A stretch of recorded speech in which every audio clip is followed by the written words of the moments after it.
So I've noticed on social media, various people have been going back and forth on the issue of women's gyms. Apparently, this is controversial too. I mean, women's only gyms.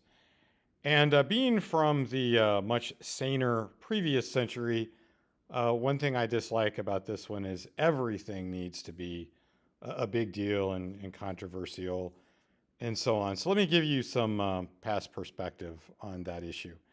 Now, women's gyms were common uh, as far back as I can remember going to gyms. I started going to gyms in the mid 80s, I think 1983. I had my first gym membership. And I know there were women's only gyms back then. They generally took two forms. There would be a gym that was only women. And I also belonged to a gym for a while where half of the gym was for women, half was for men. The half that was for women had tended to have lighter weights and so on. And so sometimes the women would come over to the men's side uh, for certain things like certain aerobic classes. The men would go over to the women's side where those were held. But mostly it was men on one side, women on the other side. Everybody got along. There was no controversy. Nothing was a big deal. Imagine that. That was what was possible in daily life in the US in the 1980s. Now I've known, and one other thing, the most of the women who were patronizing the women's only gyms, the clientele was primarily older women who were kind of getting back into shape and maybe felt self-conscious about it. Like I remember about 1987, my mom wanted to work out, and I remember her saying, "Well, I don't want to go to where there's like a lot of men there." And it wasn't so much that she was afraid of being hit on; it was more just kind of self-conscious around all the meatheads and everything. Maybe wanted an environment that was a little more supportive. And again, I just to be clear about it, I understand that sometimes women want women's only spaces. Again, no big deal.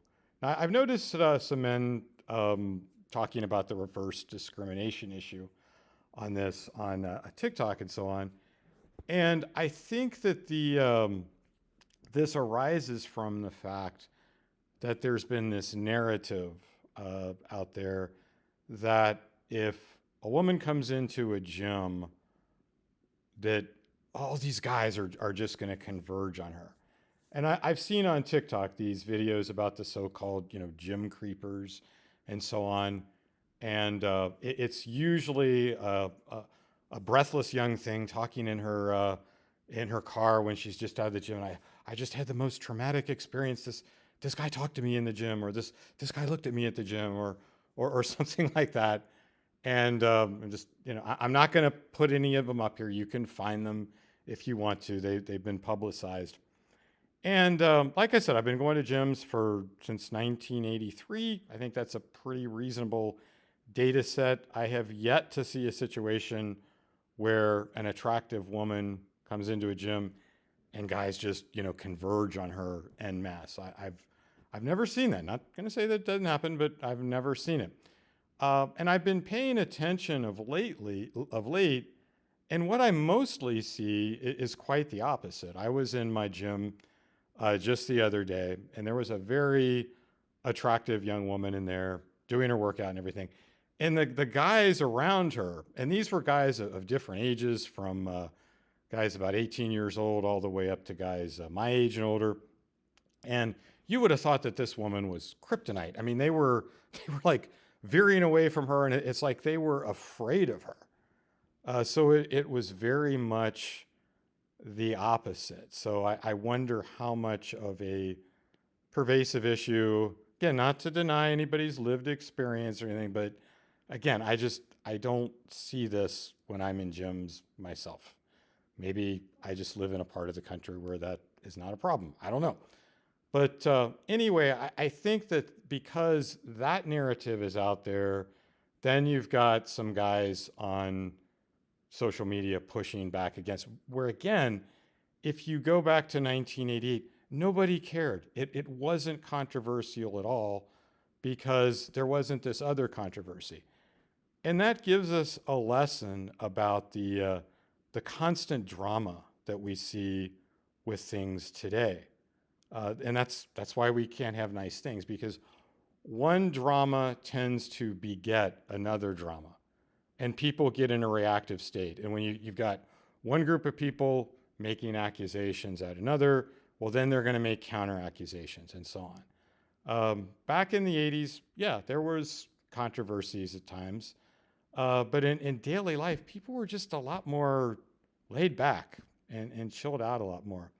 And by the way, that I want another point that needs to be clarified in that doesn't mean that women have to just, in the cases where a man is legitimately rude or lecherous or too aggressive, that women have to take something that they don't want to take.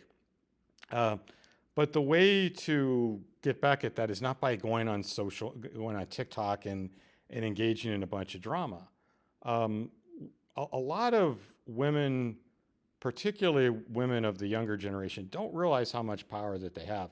Women can absolutely neutralize a man with just a withering look or an eye roll or something like that. Now, that's something that Gen X women in, to pick a year, 1988, understood very well. I think they were I think Gen X women in their 20s were a lot more sophisticated than Gen Z women are in their 20s today. And that's not because they were organically smart or anything like that. That's because they were, they weren't hovered over during their formative years, and they were forced to learn a lot of things the hard way, just like Gen X men were. But anyway, just a thought on a thought on yet another needless controversy of the 21st century. Thanks for tuning in. I will talk to you again soon.